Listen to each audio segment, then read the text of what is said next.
Hello guys, welcome to Vidyashala's online portal. I hope कि आपने हमारी सारी पिछली वीडियोस देख ली होंगी जो कि मैनेजमेंट से रिलेटेड था। तो आज हम उसके आगे का टॉपिक करने वाले हैं जो कि आपका कोऑर्डिनेशन मतलब समन्वय, जिसमें आप पढ़ेंगे meaning of coordination, characteristics of coordination, essence of management और इम्पोर्टेंस। ठीक है, मतलब कि समन्वय का अर्थ, उसकी विशेषताएं और प्रबंध से कैसे रिलेटेड है वो और महत्व पढ़ेंगे। तो शुरू करते हैं हम अपना टॉपिक। सबसे पहला है मीनिंग मतलब अर्थ। Coordination refers to that process through which harmony is established among different activities of an organization so that organizational objectives can be successfully achieved. मतलब समन्वय से अभिप्राय उस प्रक्रिया से है जिसके द्वारा एक संगठन में की जाने वाली विभिन्न क्रियाएं उनमें सामंजस्य स्थापित करके, मतलब एकता, सामंजस्य से अभिप्राय क्या है, एकता स्थापित करके संगठनात्मक उद्देश्यों को सफलतापूर्वक प्राप्त किया जाता है।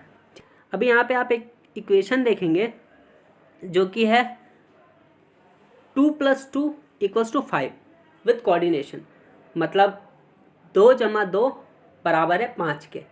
अब यहाँ पे हम नंबर्स में नहीं कर सकते कि 2+2 करके 5 दिखा दें, या फिजिकली हम किसी चीज़ को दो जोड़ के 5 नहीं कर सकते। यहाँ पे किसकी बात हो रही है, यहाँ पे काम की बात हो रही है कि अगर 2 और 2 लोग मिलके मतलब 4 लोग मिलके अगर एकता के साथ उस काम को करें, आपस में समन्वय के साथ एकता स्थापित करके आपस में करें, तो वो 5 लोगों का काम कर सकते हैं। ठीक है, मतलब 4 लोग जो हैं वो 5 लोगों का काम कर सकते हैं। यहाँ पे इस इक्वेशन से यही अभिप्राय है। ओके, थोड़ा और विस्तार से जानते हैं कि जैसे एक ऑर्गेनाइजेशन में बहुत सारी गतिविधियाँ होती हैं, है ना, जो भी उनका उद्देश्य होता है उसको प्राप्त करने के लिए बहुत सारी गतिविधियाँ की जाती है। उत्पादन किया जाता है, क्रय विक्रय इत्यादि बहुत सारी चीज़ें की जाती है। अब उन सब कार्यों के लिए अलग अलग डिपार्टमेंट बटा होता है ना, जैसे क्रय के लिए अलग डिपार्टमेंट होगा, विक्रय के लिए अलग डिपार्टमेंट होगा, उत्पादन प्रोडक्शन डिपार्टमेंट जो है वो अलग होगा, अलग अलग व्यक्ति होंगे सारे, है ना। तो सब में सामंजस्य स्थापित करना मतलब एकता लाना ही मुख्य उद्देश्य है। ठीक है, समन्वय का मतलब यही है कि एक ऑर्गेनाइजेशन में जितने भी भाग हैं, अलग अलग विभिन्न अंग जो हैं, उन सब में एकता लाना, ताकि जो व्यवसाय का उद्देश्य है उसे हम आसानी से प्राप्त कर सकें। आगे आपका कैरेक्टरिस्टिक्स ऑफ कोऑर्डिनेशन मतलब समन्वय की विशेषताओं में पहला है आपका कोऑर्डिनेशन इंटीग्रेट्स ग्रुप एफर्ट, मतलब समन्वय सामूहिक प्रयास में सामंजस्य स्थापित करता है, मतलब एकता लाता है। अब जैसे जो हमारे ऑर्गेनाइजेशनल गोल्स हैं, ऑब्जेक्टिव्स जो हैं, अभी जो भी हमने उद्देश्य प्राप्ति के लिए रणनीति बनाई है, उस पर कोई एक व्यक्ति तो काम करता नहीं है। ऑर्गेनाइजेशन में बहुत सारे व्यक्तियों का समूह होता है, तो उन सामूहिक प्रयास, जो जो व्यक्ति उस समूह में प्रयास करते हैं, अपने अपने एफर्ट्स रखते हैं उस ऑर्गेनाइजेशनल गोल को पाने के लिए, तो वो उन व्यक्तियों के प्रयासों में क्या लाता है, एकता लाता है। ठीक है, मतलब एक तरह से बोले तो व्यक्तियों में ही एकता लाता है, सोचने की और हमारे जो रणनीति बनाने की, जो भी हमारी नीतियाँ बनाने की होती है, वो सारी चीज़ों में एकता लाता है। ठीक है, सेकेंड है आपका coordination ensures unity of action, मतलब समन्वय प्रयास में एकता लाता है।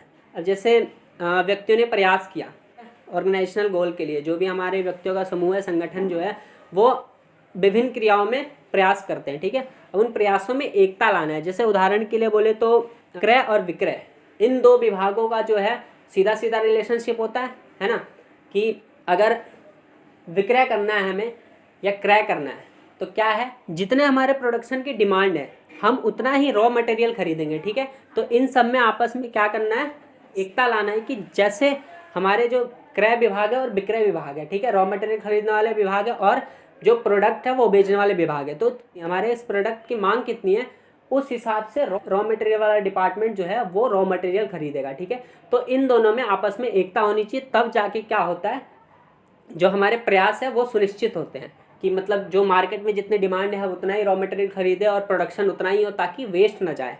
अगला है आपका coordination is a continuous process, समन्वय जो है एक निरंतर चलने वाली प्रक्रिया है। जैसे जितनी भी क्रियाएं हो रही हैं और जिस हिसाब से हो रही हैं, चाहे वो नई टेक्नोलॉजी हो, पुरानी टेक्नोलॉजी हो, काम की बदलती प्रकृति के साथ जो समन्वय है वो निरंतर चलता रहता है। उसके बाद है आपका coordination is a all pervasive function, समन्वय सर्वव्यापक कार्य है।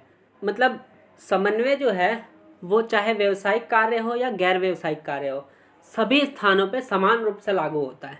और समन्वय की ऐसी प्रकृति है जिसके बिना कोई भी कार्य, मतलब जो संगठन में काम किया जाता है, वो पूर्ण रूप से पूरा नहीं हो पाएगा, मतलब इफेक्टिव रूप से पूरा नहीं हो पाएगा। जिस तरह से हम एक्सपेक्ट कर रहे हैं वो चीज़ उसमें नहीं पाई जा सकती। इसका एक अच्छा सा उदाहरण ये है कि एक शिक्षण संस्था जो होती है, मतलब जो हमारा एजुकेशनल इंस्टीट्यूट है, उसमें टाइम टेबल बनाना समन्वय स्थापित करने के बराबर है। उसके बाद है आपका coordination is the responsibility of all managers. समन्वय सभी प्रबंधकों का उत्तरदायित्व है। अब जैसे कि हमने पढ़ा कि ऑर्गेनाइजेशन के हर एक हिस्से में जितने भी डिपार्टमेंट्स हैं उन सब में जो एकता है वो स्थापित करना आवश्यक है।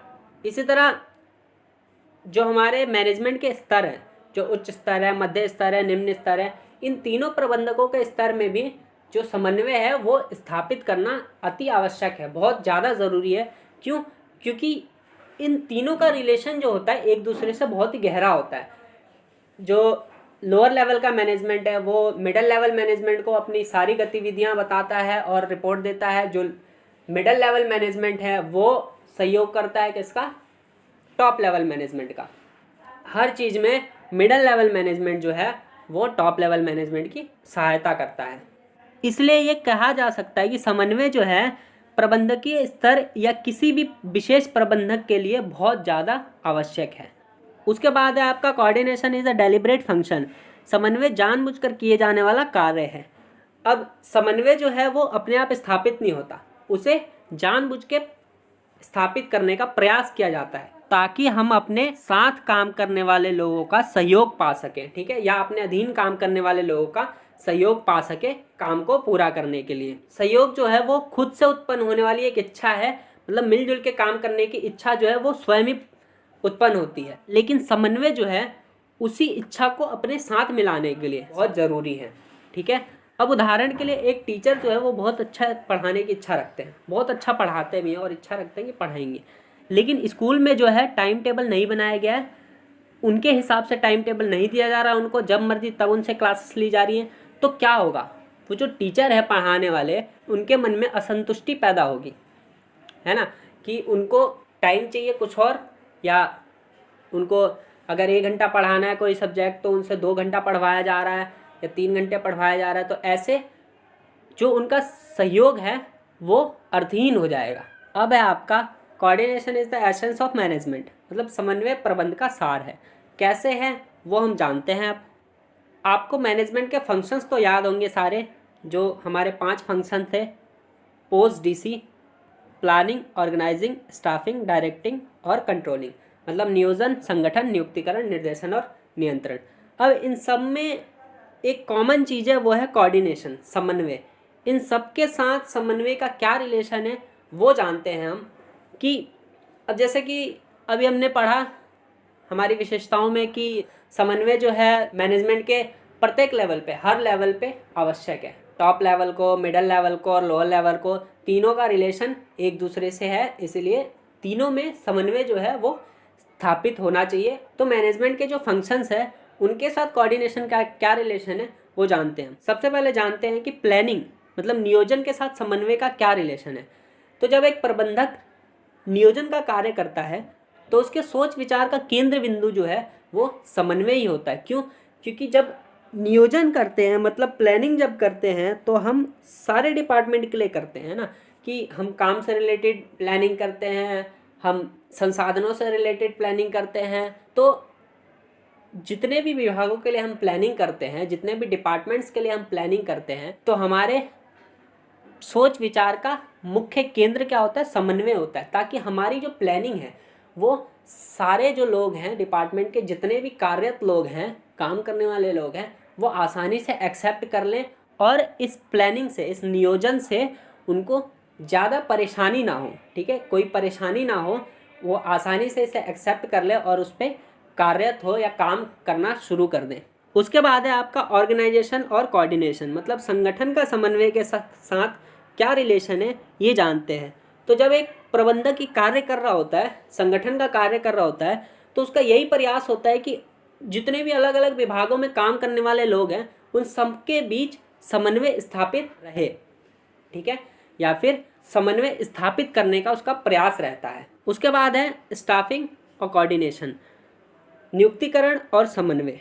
प्रबंधक जब नियुक्ति का कार्य कर रहे होते हैं तो वो उस समय भी समन्वय का ध्यान रखते हैं। उनका यही प्रयास होता है कि सभी पदों को योग्य और अनुभवी व्यक्तियों से भरा जाए ताकि संस्था में जो है क्रियाएं, जितनी भी क्रियाएं हो रही हैं वो बिना रुकावट के हो जाएं, क्योंकि योग्य और अनुभवी व्यक्ति जो हैं वो अपना निर्णय लेने में सक्षम होते हैं और दूसरों को लीड करने के भी काबिल होते हैं।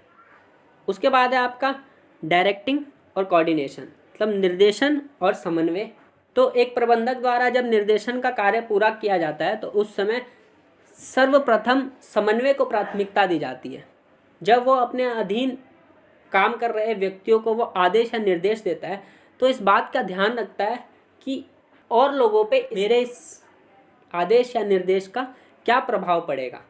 मतलब अगर किसी एक पर्टिकुलर व्यक्ति को वो आदेश या निर्देश दे रहा है किसी भी चीज़ को लेकर, चाहे वो काम से रिलेटेड हो, चाहे वो उसका पर्सनल व्यूज़ हो, तो वो इस बात का, एक प्रबंधक जो है वो इस बात का ध्यान रखता है कि जो उसके सहपाठी हैं या जो और भी उसके साथ काम करने वाले लोग हैं उन पे कैसा प्रभाव पड़ेगा मेरे इस बात का, मेरे इस व्यूज़ का, मेरे इस जो भी आदेश और निर्देश हैं उन चीज़ों का जो मैं इस पर्टिकुलर व्यक्ति को दे रहा हूँ तो उसका प्रभाव और व्यक्तियों पे क्या पड़ेगा, वो उसकी पहली प्राथमिकता होती है। लास्ट है आपका कंट्रोलिंग और कोऑर्डिनेशन, मतलब नियंत्रण और समन्वय।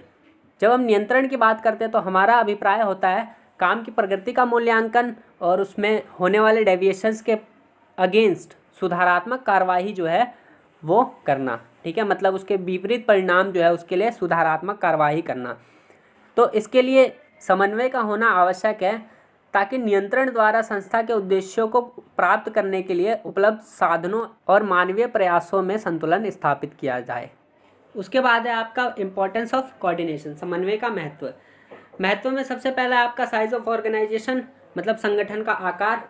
अब जैसा कि हम जानते हैं जो एक संगठन का, एक व्यवसाय का पैमाना है वो निरंतर बढ़ता रहता है, तो उस व्यवसाय के बढ़ते पैमाने में जो काम करने वाले व्यक्तियों की संख्या होती है उसमें भी वृद्धि होती है और सारे व्यक्ति जो होते हैं, सभी व्यक्तियों की रुचि, काम करने का ढंग, आपसी मेलजोल, काम का उद्देश्य और सहन शक्ति इत्यादि, ये सारी चीज़ें क्या होती है, अलग अलग होती है। तो इतनी सारी विभिन्नताओं के साथ जो हमारे ऑर्गेनाइजेशन में काम कर रहे हैं लोग, उनकी एक्सपेक्टेशंस, सहन शक्ति, ये सारी चीज़ें अलग अलग हैं। तो उनमें एक समूह बनाना और उसी समूह के साथ उनसे काम करवाना ये कोई आसान काम नहीं है।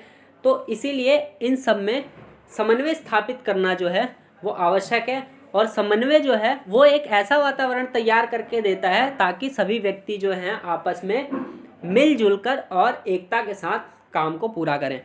सेकंड है आपका फंक्शनल डिफरेंशिएशन, कार्यात्मक विभेदीकरण। एक ऑर्गेनाइजेशन में जितने भी विभाग होते हैं, जो भी अलग अलग विभाग होते हैं, उन सबका हित अलग अलग होता है और कार्य भी अलग अलग होते हैं। तो ये जो विभेदीकरण है ये संस्था के मुख्य उद्देश्य, जो हमारा गोल होता है ऑर्गेनाइजेशन का, उसमें ये रुकावट ना बन जाए। इसलिए इस रुकावट से बचने के लिए, इस हानि से बचने के लिए एक आसान तरीका है, वो है समन्वय स्थापित करना, मतलब हर डिपार्टमेंट के बीच एकता स्थापित की जाए। थर्ड है आपका स्पेशलाइजेशन, विशिष्टीकरण। हर संगठन में विशिष्टीकरण का लाभ उठाने के लिए एक मुख्य क्रिया को बहुत सारी छोटी छोटी उप क्रियाओं में बांट दिया जाता है। मतलब एक बड़े काम को बहुत सारे छोटे छोटे हिस्सों में बांट दिया जाता है और सारे छोटे छोटे क्रियाओं को, छोटे छोटे कामों को अलग अलग व्यक्तियों को सौंप दिया जाता है। मतलब जो व्यक्ति उस काम को करने में विशेषज्ञ होगा, उसे पूरी जानकारी होगी, उसे वो काम सौंप दिया जाता है। और जितने भी व्यक्ति हैं वो कुल कार्य, मतलब जो हमारा मुख्य कार्य था उसकी परवाह किए बिना अपने कार्य, जो उनको छोटा सा काम दिया गया, उसको वो अपने ढंग से करते हैं।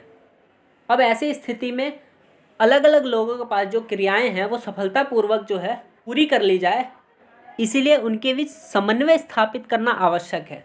समन्वय स्थापित हो जाने के बाद जो भी छोटे छोटे काम में लगे व्यक्ति हैं वो अपना अपना काम मुख्य काम के लिए पूरा करेंगे। जैसे किसी एक बड़ी मशीनरी के छोटे छोटे पार्ट्स बनाने के लिए अलग अलग लोगों को दे दिया गया और उसे हमें एक निश्चित समय पे पूरा करके देना है, तो सभी व्यक्तियों में एकता होगी, तभी वो समय पे हर व्यक्ति अपने छोटे छोटे दिए गए कामों को पूरा करके मतलब उस मशीनरी के छोटे छोटे पार्ट्स जो हैं उसके लिए वो काम करेगा। लास्ट है आपका इंटरडिपेंडेंस ऑफ डिफरेंट प्रोसेसेस, मतलब विभिन्न प्रक्रियाओं की एक दूसरे पर निर्भरता। जैसा कि हम जानते हैं कि संस्था की जितनी भी इकाइयाँ होती हैं वो एक दूसरे पर आश्रित होती हैं, मतलब एक दूसरे पर डिपेंडेंट होती है।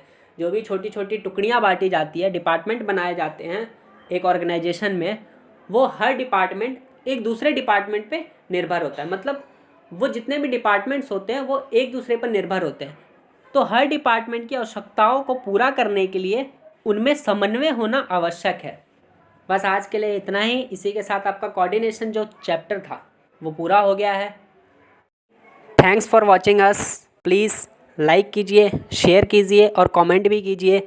अगर आप हमारे चैनल पर नए हैं तो सब्सक्राइब कीजिए और बेल आइकन को दबाना ना भूलें ताकि हमारी आगे आने वाली वीडियोस का अपडेट आपको मिलता रहे।